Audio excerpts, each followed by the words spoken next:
புதுச்சேரியில் அதிகாலை வீட்டின் முன்பு நாட்டு வெடிகுண்டு வீசிய சம்பவம் குறித்து போலீசார் விசாரணை மேற்கொண்டு வருகின்றனர். புதுச்சேரி உருளையன்பேட்டை தொகுதிக்கு உட்பட்ட வாஞ்சிநாதன் வீதி உள்ளது. இன்று அதிகாலை 5 மணி அளவில் பயங்கர சத்தத்துடன் வெடி சத்தம் கேட்டது. பயங்கர சத்தம் கேட்டு வீட்டில் தூங்கிக் கொண்டிருந்தவர்கள் பதறி அடித்துக் கொண்டு வெளியே வந்து பார்த்தபொழுது தெரு முழுவதும் புகை மண்டலமாக இருந்ததைக் கண்டு அதிர்ச்சி அடைந்தனர். இதுகுறித்து தகவல் அறிந்த தொகுதி சுயேட்சை எம்எல்ஏ நேரு சம்பவ இடத்திற்கு நேரில் வந்து பார்வையிட்டு பெரியகடை காவல் நிலையத்திற்கு புகார் அளித்தார். புகாரின் பேரில் inspector Jaishankar, sub inspector Murugan தலைமையிலான போலீசார் சம்பவ இடத்திற்கு விரைந்து வந்து விசாரணை நடத்தினர். மேலும் அங்கு சிதறி கிடந்த துகள்களை சேகரித்ததுடன் அப்பகுதியில் உள்ள சிசிடிவி கேமராக்களை ஆய்வு செய்து விசாரணை மேற்கொண்டு வருகின்றனர். புதுச்சேரியில் அதிகாலை வீட்டின் முன்பு நாட்டு வெடிகுண்டு வீசிய சம்பவம் அதிர்ச்சியை ஏற்படுத்தியுள்ளது. ஹெல்மெட் அணிவதன் அவசியம் குறித்து விழிப்புணர்வை ஏற்படுத்தும் வகையில் காவல்துறை சார்பில் நடைபெற்ற வாக்கத்தான் போட்டியில் 500க்கும் மேற்பட்ட காவலர்கள், மாணவ மாணவிகள் பங்கேற்றனர். புதுச்சேரி மாநிலத்தில் கட்டாய ஹெல்மெட் சட்டம் கடந்த 12ஆம் தேதி 4வது முறையாக அமல்படுத்தப்பட்டது. ஹெல்மெட் அணிவதின் அவசியம் குறித்து காவல்துறை சார்பில் பல்வேறு விழிப்புணர்வு நிகழ்ச்சிகள் நடைபெற்று வருகிறது. இந்த நிலையில் போக்குவரத்து காவல்துறை சார்பில் ஹெல்மெட் அணிவதின் அவசியம் குறித்து பொதுமக்களிடையே விழிப்புணர்வு ஏற்படுத்தும் வகையில் வாக்கத்தான் நிகழ்ச்சி கடற்கரை சாலையில் நடைபெற்றது. இதனை போக்குவரத்து காவல்துறை சீனியர் எஸ்பி பிரவீன் திரிபாதி கொடியசைத்து தொடங்கி வைத்தார். இதில் 500க்கும் மேற்பட்ட காவலர்கள், மாணவ மாணவிகள் பங்கேற்று தலைக்கவசம் அணிவது குறித்து பொதுமக்களிடையே விழிப்புணர்வு ஏற்படுத்தினர். கடற்கரை சாலையில் தொடங்கிய போட்டி செஞ்சி சாலை, மிஷின் வீதி, புசி வீதி வழியாக சென்று கடற்கரை சாலையில் முடிவடைந்தது. போட்டியில் பங்கேற்றவர்களுக்கு சான்றிதழ் மற்றும் பரிசுகள் வழங்கப்பட்டன. இந்த நிகழ்ச்சியில் காவல்துறை கண்காணிப்பாளர்கள் செல்வம், ஜிந்தா கோதண்டராமன், இன்ஸ்பெக்டர் நாகராஜ் உட்பட பலர் கலந்து கொண்டனர். காரைக்கால் மாவட்ட நிர்வாகம் மற்றும் மீன்வளத்துறை சார்பில் கட்டுமர படகு போட்டி நடைபெற்றது. இதில் ஏராளமான சுற்றுலா பயணிகள் கட்டுமர படகு போட்டியை கண்டு ரசித்தனர். புதுச்சேரி மாநிலம் காரைக்கால் மாவட்டத்தில் சுற்றுலாத்துறை மற்றும் மாவட்ட நிர்வாகம் சார்பில் கார்னிவல் நிகழ்ச்சி நடைபெற்று வருகிறது. அதன் ஒரு பகுதியாக இன்று காரைக்கால் அரசலாறு பாலம் முதல் கடற்கரை வரையில் மீன்வளத்துறை சார்பில் கட்டுமர படகு போட்டி நடைபெற்றது. இதில் காரைக்காலில் உள்ள 11 மீனவ கிராமங்களை சேர்ந்த 11 அணிகள் பங்கேற்றன. இந்த படகு போட்டியை புதுச்சேரி மாநில அமைச்சர் திருமுருகன் துவக்கி வைத்தார். மேலும் இந்த கட்டுமரகு போட்டியை காண பல்வேறு மாவட்டங்களில் இருந்து காரைக்கால் கடற்கரைக்கு வருகை தந்த ஏராளமான சுற்றுலா பயணிகள் கண்டு ரசித்தனர். கட்டுமர படகு போட்டியில் வெற்றி பெற்ற அணிகளுக்கு காரைக்கால் மாவட்ட நிர்வாகம் சார்பில் நடைபெற்று வரும் கார்னிவல் விழாவில் பரிசுகள் வழங்கப்பட உள்ளது. புதுச்சேரி அருகே பிரசித்தி பெற்ற பாலமுருகன் கோவில் மகா கும்பாபிஷேக விழாவில் திரளான பக்தர்கள் கலந்து கொண்டு சுவாமி தரிசனம் செய்தனர்.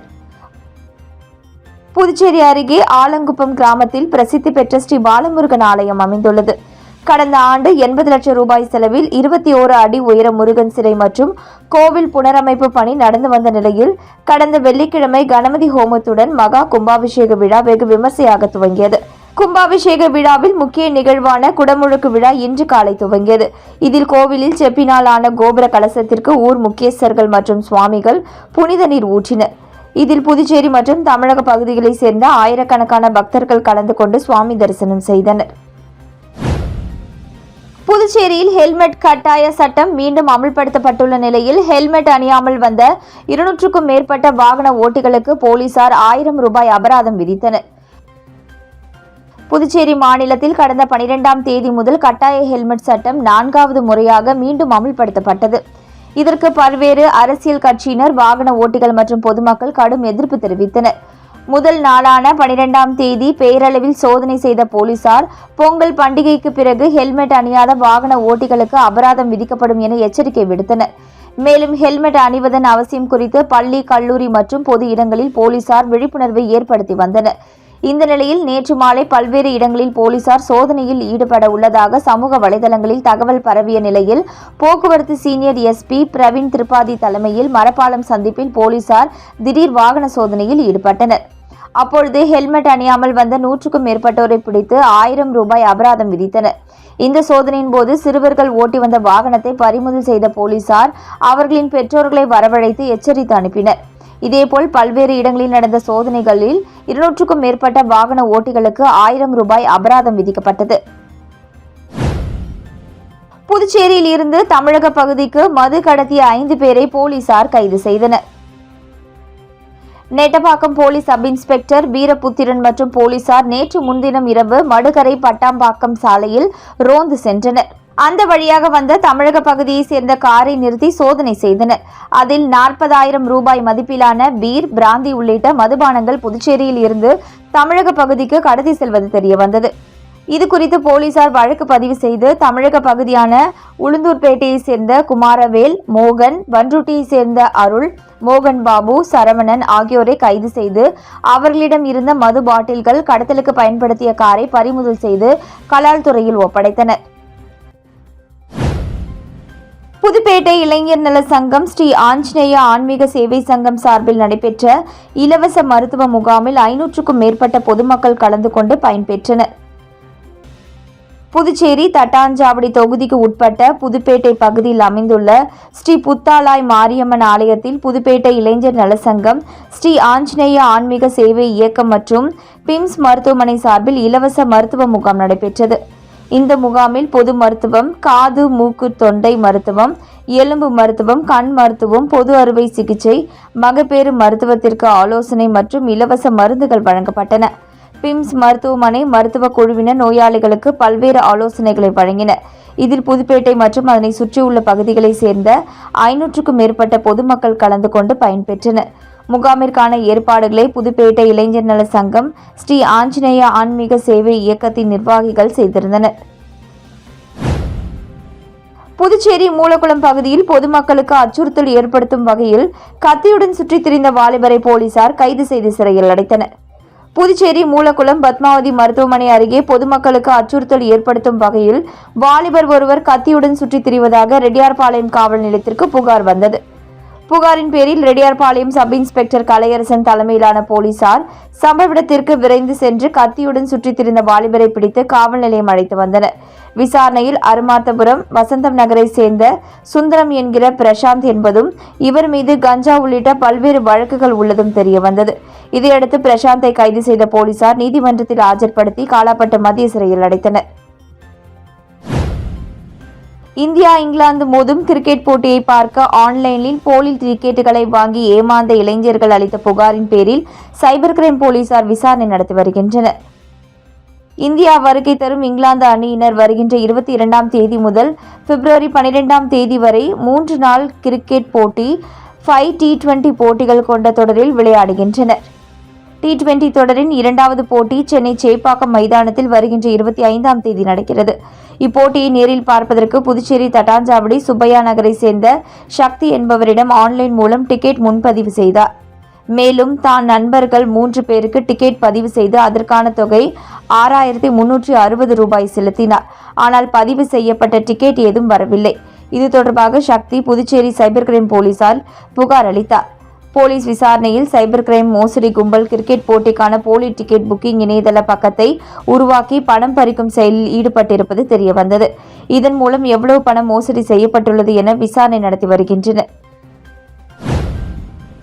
ஊசுடு சட்டமன்ற தொகுதிக்கு உட்பட்ட கூடப்பாக்கம் பகுதியில் அமைந்துள்ள அருள்மிகு ஸ்ரீ பிடாரியம்மன் ஆலயத்தில் கும்பாபிஷேகம் மற்றும் தேர் வெள்ளோட்டம் வைபவம் நிகழ்ச்சியை அமைச்சர் சரவணகுமார் வடம் பிடித்து தொடங்கி வைத்தார். புதுச்சேரி மாநிலம் ஊசுடு சட்டமன்ற தொகுதிக்கு உட்பட்ட கூடப்பாக்கம் பகுதியில் அமைந்துள்ள அருள்மிகு ஸ்ரீ பிடாரியம்மன் ஆலய நூதன ரத பிரதிஷ்டை, புதிய திருத்தேர் கும்பாபிஷேகம் மற்றும் வெள்ளோட்ட வைபவம் நிகழ்ச்சி நடைபெற்றது. இதில் ஆதிதிராவிட நலத்துறை அமைச்சர் சாய்ஜே சரவணகுமார் கலந்து கொண்டு விழாவிற்கு தலைமை தாங்கி திருத்தேர் வெள்ளோட்டம் வைபவம் நிகழ்ச்சியை வடம் பிடித்து தொடங்கி வைத்தார். மேலும் நேற்று மாலை மகா யாகசாலை பூஜை நடைபெற்றது. தொடர்ந்து முக்கிய நிகழ்வாக இன்று காலை 2ஆம் கால பூஜை ஆரம்பம், விசேஷ உபச்சாரம், கோ பூஜை, அதனைத் தொடர்ந்து மூல மந்திர ஹோமமுடன் யாத்ரா தானம், கடம் புறப்பாடு, லகு கும்பாபிஷேகமும், அதனைத் தொடர்ந்து திருத்தேர் வைபவமும் நடைபெற்றது. இதில் ஊர் பொதுமக்கள் ஏராளமானோர் கலந்து கொண்டு சுவாமியை தரிசனம் செய்தனர். புதுச்சேரி மத்திய சிறையில் வழக்கமாக நடக்கும் சமத்துவ பொங்கல் விழா இந்த ஆண்டு ரத்து செய்யப்பட்டது ஏன் என்ற தகவல் வெளியாகியுள்ளது. காலாப்பட்டு மத்திய சிறையில் 250க்கும் மேற்பட்ட தண்டனை மற்றும் விசாரணை கைதிகள் அடைக்கப்பட்டுள்ளனர். சிறையில் கைதிகளுக்கு மறுவாழ்வு அளிப்பதற்கான பல்வேறு தொழில் பயிற்சிகள் அளிக்கப்பட்டு வருகிறது. பொட்டல் காடாக கிடந்த காலாப்பட்டு சிறை வளாகம் பசுமை நிறைந்த பகுதியாக பல்வேறு வகையான பழங்கள், காய்கறிகள், மூலிகை தோட்டம் என மாற்றப்பட்டுள்ளது. இது தவிர சமுதாய ரேடியோ, கைதிகளுக்கான உடற்பயிற்சி கூடம், நூலகம் திறக்கப்பட்டது. இவ்வளவு வசதிகள் செய்தும் சிறை கைதிகள் சிலர் சிறை வளாகத்திற்குள் வெளிநபர்கள் மூலம் மொபைல் போன் வீச செய்து அதனை பயன்படுத்துகின்றனர். போலீசார் மற்றும் சிறை வார்டன்கள் நடத்திய சோதனையில் மொபைல் போன்கள் பறிமுதல் செய்யப்பட்டது. இதனால் சிறையில் தேவையற்ற கொண்டாட்டங்களை ரத்து செய்வதன் மூலம் மொபைல் போன் நடமாட்டத்தை குறைக்க சிறை நிர்வாகம் முடிவு செய்தது. அதன்படி சிறையில் வழக்கமாக நடக்கும் சமத்துவ பொங்கல் விழா இந்த ஆண்டு ரத்து செய்யப்பட்டதாக தகவல்கள் வெளியாகியுள்ளது.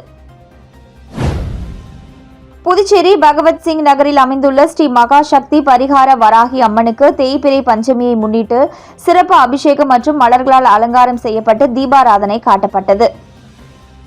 புதுச்சேரி கருவடிக்குப்பம் பகத்சிங் நகரில் அமைந்துள்ளது ஸ்ரீ மகா சக்தி பரிகார வராகி அம்மன் ஆலயம். இந்த ஆலயத்தில் எழுந்தருளி உள்ள வராகி அம்மனுக்கு தேய்பிறை பஞ்சமியை முன்னிட்டு சிறப்பு அபிஷேகம் நடைபெற்றது. பால், தயிர், சந்தனம், குங்குமம், பன்னீர் மற்றும் கலச நீர் கொண்டு அபிஷேகம் செய்யப்பட்டு சந்தன காப்பு அலங்காரம் மற்றும் மலர்களால் அம்மன் அலங்கரிக்கப்பட்டு தீபாராதனை காட்டப்பட்டது. தேய்பிறை பஞ்சமியை முன்னிட்டு நடைபெற்ற சிறப்பு அலங்காரத்தில் பொதுமக்கள் பலரும் கலந்து கொண்டு அம்மனை வழிபட்டு சென்றனர். புதுச்சேரி நவோதயா பள்ளி 6ஆம் வகுப்பு மாணவர் சேர்க்கைக்கான நுழைவுத் தேர்வு 8 மையங்களில் நடைபெற்றது. நவோதயா பள்ளிகளில் 6ஆம் வகுப்பு மாணவ மாணவிகள் சேர்க்கைக்கான நுழைவுத் தேர்வு நாடு முழுவதும் நேற்று நடைபெற்றது. புதுச்சேரியில் இந்த தேர்வு 8 மையங்களில் நடைபெற்றது. காலை 11:30 மணிக்கு தொடங்கிய தேர்வானது பிற்பகல் 1:30 மணி வரை நடைபெற்றது. புதுச்சேரி பெரிய காலாப்பட்டில் உள்ள நவோதயா வித்யாலயா உண்டு உறைவிட பள்ளியில் 6ஆம் வகுப்பில் 80 இடங்கள் உள்ளன. இந்த இடங்களுக்கு 1954 பேர் விண்ணப்பித்திருந்தனர். அதன்படி ஒரு இடத்திற்கு 24 பேர் வீதம் விண்ணப்பித்திருப்பது தெரியவந்துள்ளது. இந்த பள்ளியின் மாணவர் சேர்க்கைக்கான நுழைவுத் தேர்வு புதுச்சேரி திருவிக அரசு ஆண்கள் உயர்நிலைப் பள்ளி, திருவள்ளுவர் அரசு பெண்கள் மேல்நிலைப் பள்ளி உட்பட 8 மையங்களில் நடைபெற்றது. புதுச்சேரி ஜவஹர் நவோதயா வித்யாலயா பள்ளி முதல்வர் கண்ணதாசன் தேர்வு மையங்களை பார்வையிட்டார். அவர் கூறுகையில் 80 இடங்களுக்கான நுழைவுத் தேர்வுக்கு 1954 பேர் விண்ணப்பித்த நிலையில் 1562 பேர் மட்டுமே பங்கேற்று தேர்வு எழுதினர் என்றார். புதுச்சேரி தொழில்நுட்ப பல்கலைக்கழக மாணவி தொடர்பான விவகாரத்தில் அரசு வெள்ளை அறிக்கை வெளியிட வேண்டும் என அதிமுக வலியுறுத்தியுள்ளது. இதுகுறித்து புதுவை மாநில அதிமுக செயலாளர் அன்பழகன் வெளியிட்டுள்ள அறிக்கையில், புதுச்சேரி தொழில்நுட்ப பல்கலைக்கழகத்தில் பல்கலைக்கழக மாணவி கடந்த 11ஆம் தேதி 4 பேரால் தாக்கப்பட்டார். இதுகுறித்து பல்கலைக்கழக நிர்வாகம் அளித்த புகாரின்படி பல பிரிவுகளில் காவல்துறை வழக்கு பதிந்துள்ளது. ஆனால் பல்கலைக்கழக நிர்வாகம் மாணவி மீதான தாக்குதலை மூடி மறைத்து அத்துமீறி நுழைதல், ஆபாசமாக திட்டுதல் என்பது குறித்து மட்டும் புகார் அளித்தது ஏன் என தெரியவில்லை. பல்கலைக்கழக வளாகத்திற்குள் வெளி நபர்களால் மாணவி தாக்கப்பட்டதற்கு பல்கலைக்கழக நிர்வாகம்தான் முழு பொறுப்பு என்பதை உணர வேண்டும். மேலும் இதுகுறித்து உயர்கல்வி செயலரோ, தலைமை செயலரோ அல்லது அமைச்சர்களோ விளக்கம் அளிக்காதது சரியல்ல. எனவே இந்த பிரச்சினை குறித்து புதுவை உள்துறை அமைச்சர் ஒளிவு மறைவு இல்லாத வெள்ளை அறிக்கை வெளியிட வேண்டும் என தெரிவித்துள்ளார்.